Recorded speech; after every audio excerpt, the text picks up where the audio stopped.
कहानी किस्से तो हर कोई सुनता है, लेकिन आज कुछ आग लगा देने वाले, इतिहास बना देने वाले ऐसे किस्से सुनाऊंगा जिन्हें सुनने के बाद दिल चाहकर भी बड़े सपने देखने से नहीं रुकेगा और तुम चाहकर भी अपने सपनों के लिए मेहनत करते करते नहीं थकोगे। कामयाब होने के लिए दो चीजें चाहिए, जिद्दी दिल और पागल दिमाग। ये दोनों हो जाएगा इस वीडियो के आखिर तक, इसकी गारंटी मैं लेता हूँ।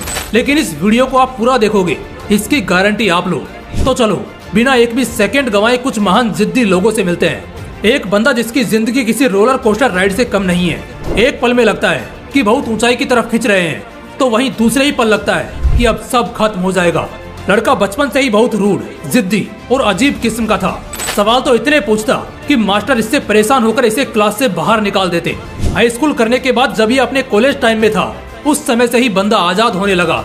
वो सोचने लगा कि इस भेड़ चाल की पढ़ाई में और ये हर 6 महीने में डिप्रेशन के नाम पर होने वाले सेमेस्टर एग्जाम से कुछ भी नहीं मिल रहा है।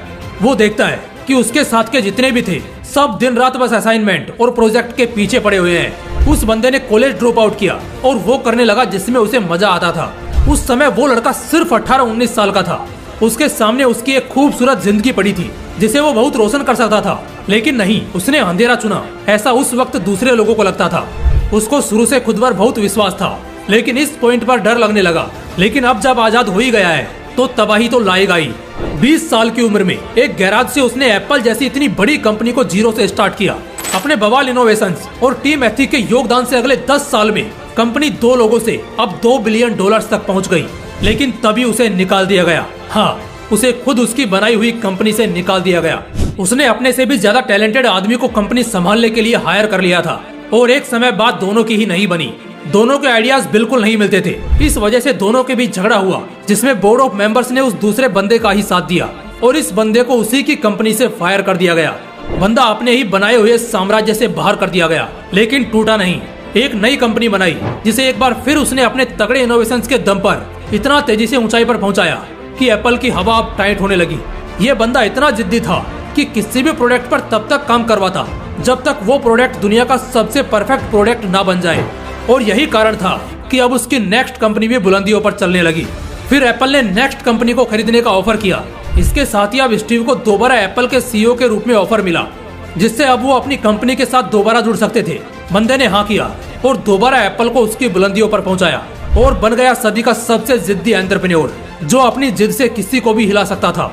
ऐसी जिद चाहिए जो जिगरा दे कॉलेज ड्रॉप आउट करने के बाद भी उस डर से लड़ने का। ऐसी जिद चाहिए जो हिम्मत दे बड़े सपने देखने की।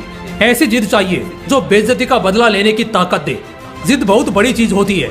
एक बार किसी आम आदमी ने किसी भी बड़े सपने को हासिल करने की जिद कर ली तो फिर वो आम नहीं रहेगा, सितारा बनकर चमकेगा।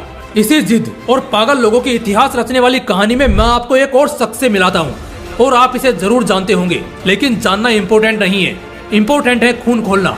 जब हम ऐसे महान लोगों की पागलपन वाली कहानी सुनते हैं, फेलियर फेलियर और सिर्फ फेलियर, लगातार फेलियर मिलते रहने के बाद सक्सेस हासिल करना तो फिर भी एक इंस्पायरिंग जर्नी होती है। और जितने भी लोग सक्सेसफुल होते हैं उनमें से मोस्ट ऑफ इसी फ्लो में जाते हैं, जबकि कुछ लोगों की किस्मत में चांदी होते हुए भी स्ट्रगल करना पड़ता है। अगली कहानी कुछ इसी तरह की है। जी हाँ, ऑनलाइन पब्लिकेशन में इतना बड़ा नाम कि जब वो सेल हुआ तो उसका वैल्यूएशन $315 मिलियन था। जी हाँ, एक लड़की शुरू से बहुत इंटेलिजेंट और क्रिएटिव, फैमिली की फाइनेंशियल सिचुएशन भी बहुत अच्छी थी। बहुत कम उम्र में कैम्ब्रिज यूनियन यूएस में तीसरी वुमेन प्रेसिडेंट बनी। जो पहली किताब उसने लिखी वो one of the best selling किताब रही। इसके अलावा कई आर्टिकल्स जिसे उसने लिखा सबको बहुत अच्छे रिव्यूज मिले। इसी बीच उसकी मैरिड लाइफ में प्रॉब्लम आ गई, जिसके बाद वो बहुत स्ट्रेस में रहने लगी, लेकिन लिखना उसने कभी नहीं छोड़ा और बस अपने इसी एक्स्ट्रा ऑर्डिनरी टैलेंट के दम पर उसने अपना ऑनलाइन पब्लिकेशन स्टार्ट किया। उससे पहले जब उसने अपनी सेकेंड बुक पब्लिश की तो उसे 3 दर्जन यानी 36 पब्लिशर्स ने रिजेक्ट कर दिया। ये मानना मुश्किल होता है कि जो पब्लिकेशन आज पूरी दुनिया में इतनी हाई वैल्यूएशन में है, एक समय में उसे भी इतनी रिजेक्शन मिली। देखो, कहना और सुनना आसान होता है कि 36 पब्लिशर्स ने रिजेक्ट किया। असल में अगर किसी को 1, 2 या 3 बार ही रिजेक्ट कर दिया जाए तो वो बंदा दोबारा कोशिश करना ही छोड़ देता है, अपने आप को अनलकी मानकर पीछे हट जाता है। उसने हफिंगटन पोस्ट नाम की कंपनी लॉन्च की और इसकी भी शुरुआत कुछ ठीक नहीं थी। जो भी आर्टिकल्स और राइटिंग्स यहाँ पब्लिश होती उसको बहुत ही नेगेटिव रिव्यूज मिलते, लेकिन एरियाना हफिंगटन ने कभी गिव अप नहीं किया और एक समय बाद उसे एक डाइवोर्स स्टेट वाली डिप्रेस्ड लड़की के शुरू किए हुए आउटलेट के साथ लाखों करोड़ों लोग जुड़े, उसके काम को पसंद किया और वेब हिस्ट्री का ये one of the most successful outlet रहा। जिसकी वैल्यूएशन मैं आपको कहानी के स्टार्ट में ही बता चुका हूँ, जो थी $315 मिलियन।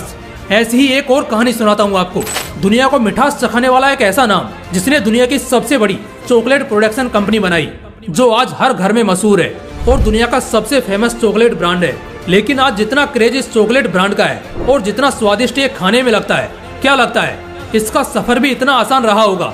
बिल्कुल भी नहीं। एक बंदा जो बचपन से ही एक एवरेज स्टूडेंट रहा, जैसे तैसे अपनी पढ़ाई पूरी करके 30 साल की उम्र में वो बंदा एक कारोबार में हिस्सा लेता है। ये बिजनेस कैंडी बेचने का ही था।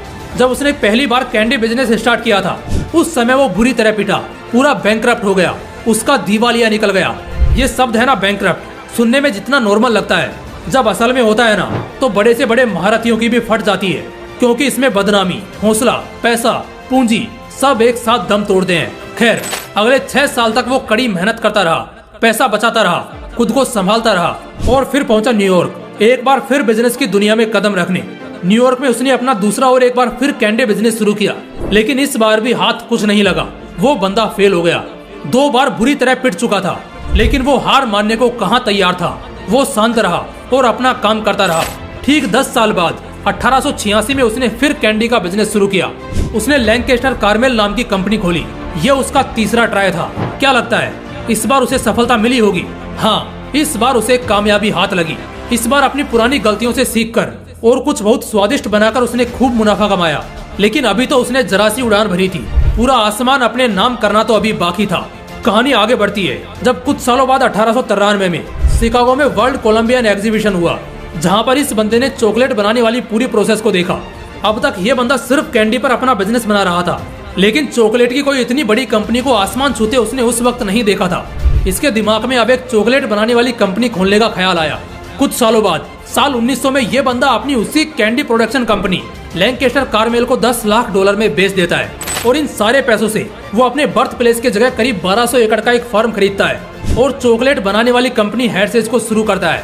आज 100 साल बाद हेर्शेज एक बहुत बड़ा ब्रांड बन चुका है, जो चॉकलेट के लिए पूरी दुनिया में राज करता है। और दोस्तों, उस जमाने में उस बंदे द्वारा शुरू की गई $1 मिलियन की कंपनी की वैल्यूएशन पता है आज कितनी है? सुनकर रोंगटे खड़े हो जाएंगे। $48 बिलियन। जिस बंदे से अभी मिलवाया, उस बंदे का नाम है मिल्टन हेर्शे, जो बार बार नाकामी की मार खाकर भी इतना ऊंचा पहुंच गया सिर्फ इस वजह से क्योंकि वो जिद्दी था। और जब वो 2 बार बुरी तरह बर्बाद हुआ तो उसकी जिद और बढ़ गई और आखिर में बंदे ने वो हासिल कर ही लिया, जो शायद उसकी किस्मत भी नहीं चाहती थी। अगली ऐसी ही एक और बवाल कहानी सुनाता हूँ। एक ऐसा नाम जो दशकों तक दुनिया का सबसे अमीर आदमी रहा, जो दुनिया का सबसे बड़ा बिजनेसमैन कहलाता था। इनफैक्ट वो दुनिया की सबसे बड़ी कंपनी का मालिक है। हाँ, मैं बात कर रहा हूँ कई सालों तक वर्ल्ड रिचेस्ट मैन के पोजीशन पर लगातार बरकरार रहने वाले बिल गेट्स की। सालों से बेशक ये दुनिया के सबसे रईस शख्स रहे और इन्होंने माइक्रोसॉफ्ट जैसी इतनी बड़ी कंपनी बनाई, लेकिन क्या लगता है इनको यह सक्सेस एकदम से मिली थी? तो ऐसा बिल्कुल नहीं था। बिल गेट्स ने अपनी पहली कंपनी को चकनाचूर होते देखा है। वो कई रातों तक सोए नहीं थे। उन्होंने शुरुआत की थी ट्रैफो डेटा नाम की कंपनी से, जो असल में ट्रैफिक टेप्स के डाटा को प्रोसेस और एनालाइज करके ट्रैफिक में हेल्प करेगी। उन्होंने अपने बिजनेस पार्टनर पाउल एलन के साथ इस आइडिया पर काम करना शुरू किया, लेकिन ये लोग बुरी तरह बर्बाद हो गए।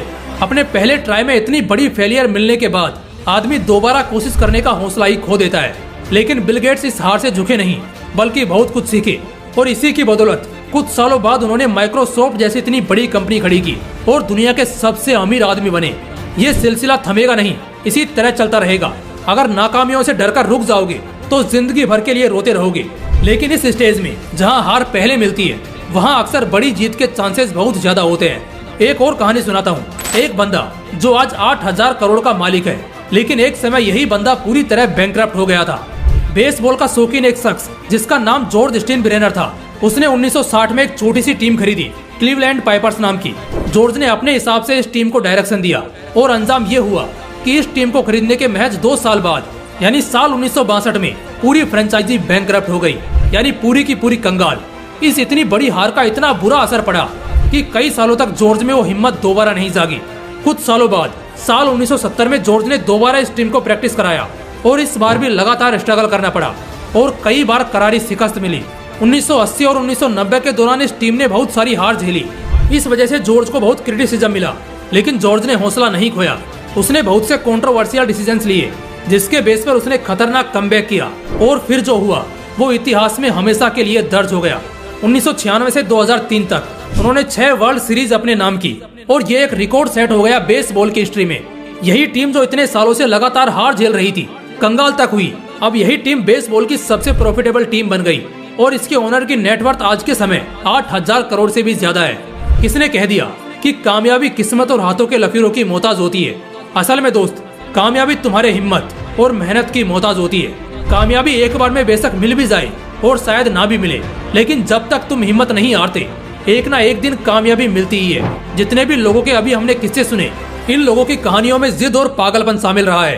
पहली तो है जिद, एक ऐसी जिद जो बस इस बात की मंजूरी देती है कि साला जो सपना देखा है उसे हर हाल में हासिल करके रहूंगा। और दूसरा है वो खतरनाक पागलपन जिसकी मैं अक्सर बात करता हूँ। हाँ, वो पागलपन जो कभी हिम्मत नहीं हारने देता, जो कभी उम्मीद नहीं मरने देता। दोस्तों, इस वीडियो से बेशक बहुत से लोगों को बहुत कुछ सीखने को मिला होगा और मुझे पूरा यकीन है कि बहुत से लोग इसी तरह आगे कुछ ही सालों में बहुत कामयाब होते भी दिखेंगे। बस अपने अंदर की उस जिद को मरने मत देना, उस पागलपन को मिटने मत देना। किसी का बाप भी तुमको इतिहास में छपने से नहीं रोक सकेगा। दोस्तों, अगर वीडियो अच्छा लगा तो इसे अपने दोस्तों के साथ जरूर शेयर करना। फिर मिलते हैं नेक्स्ट वीडियो में एक बवाल मोटिवेशन के साथ। जय हिंद, जय श्री कृष्णा।